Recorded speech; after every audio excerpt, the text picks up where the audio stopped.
when he said on June 1, 2011, while explaining what was different between 1987 and 2009, my friends will remember that in 1987, there was a campaign in Vada-Marachi, which was known as Vada-Marachi Offensive, against the Tamil Tigers. And when the war went on for a while, India intervened and stopped the Sri Lankans from completely annihilating the Tamil Tigers. And we know what happened.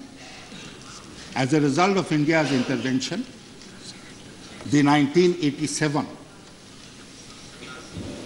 accord was signed, and the 13th amendment to the Sri Lankan constitution was carried out. The date of that amendment, the year of that amendment, is 1987. What does he say?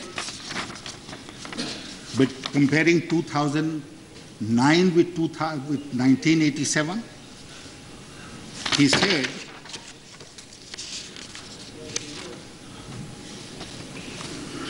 the primary problem in 1987 was that the relationship between the two countries, India and Sri Lanka, had not been managed very effectively. But this time, the President of Sri Lanka went out of his way to keep New Delhi brief about all the new developments taking place in Sri Lanka through the Troika. He understood that while other countries could mount pressure on us through diplomatic channels or economic means, only India could influence the military campaign. He went on to add that the relationship between Sri Lanka and India was managed through maintaining a clear communication line at the very highest level in the government. This is the Defense Secretary of Sri Lanka making a statement.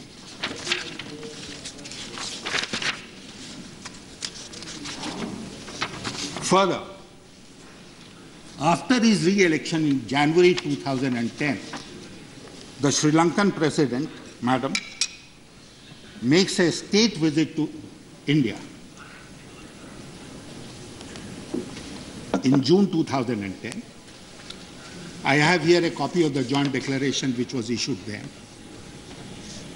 India repeated the homilies that please seek a peaceful settlement, a negotiated settlement.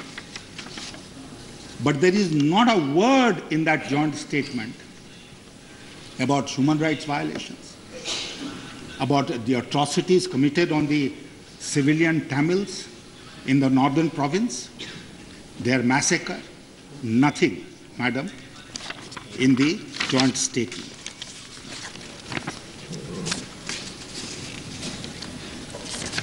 In a book which was released in Sri Lanka, which is called, the book is called Gota's War.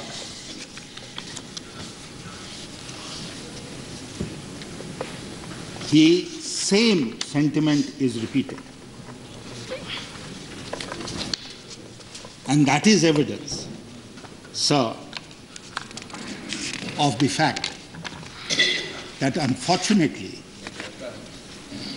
despite the fact that we knew fully well what was happening in Sri Lanka, we not only kept quiet, we became complicit in the crimes against the Tamils. There is nothing more, no more evidence that you need, because this is confirmed both by Indians as well as Sri Lankans. They were in the government at that time. Sir, I do not know what my other colleagues were doing at that time when this war was going on. But fortunately,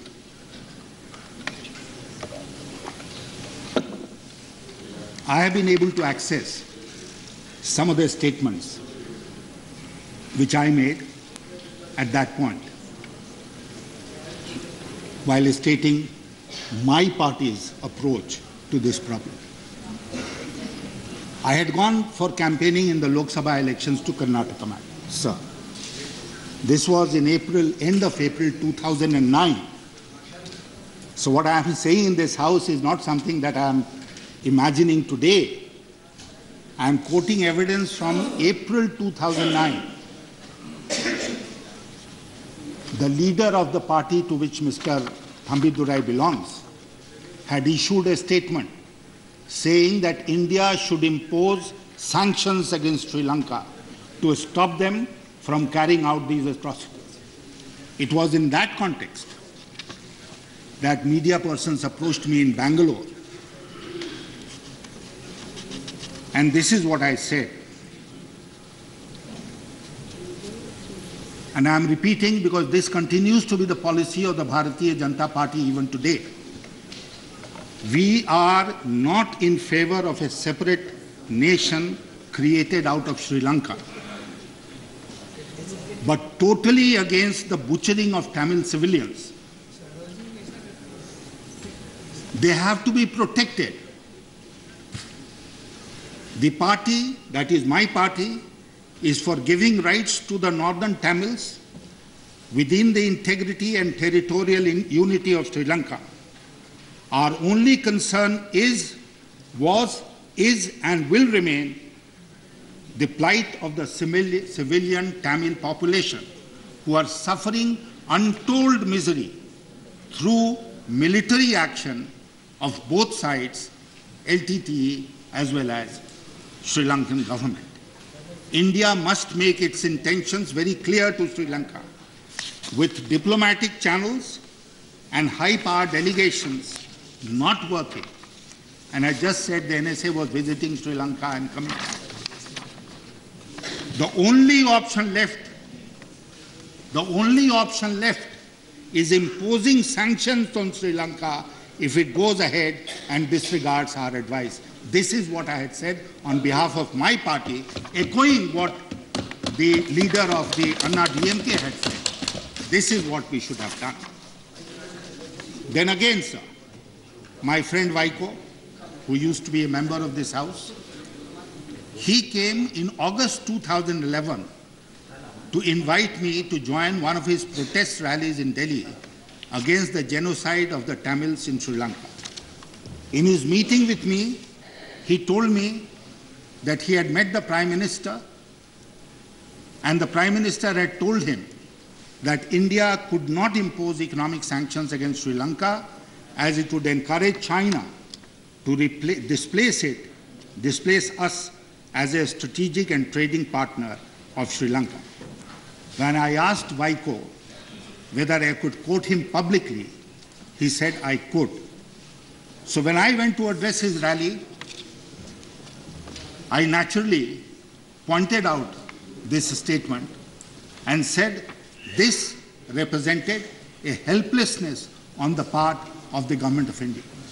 And I don't agree that we should formulate our policy, especially neighborhood policy, in a state of helplessness. So today, sir, if I speak on behalf of my party for the Tamils of Sri Lanka, I shed tears on their plight. It is not because this debate is taking place in the House today. It is because we truly feel for our brothers and sisters in Sri Lanka. We truly feel for them. And I'm sorry that there could be people who, either through ignorance or through policy, may not share this view. Triumphalism will not work. Even after a war, peace is always negotiated. And therefore, winning the war becomes irrelevant if there is no peaceful resolution of the ethnic problem in Sri Lanka. Sir, what is it that we would like the Government of India to do? And I am making some very, very specific suggestions.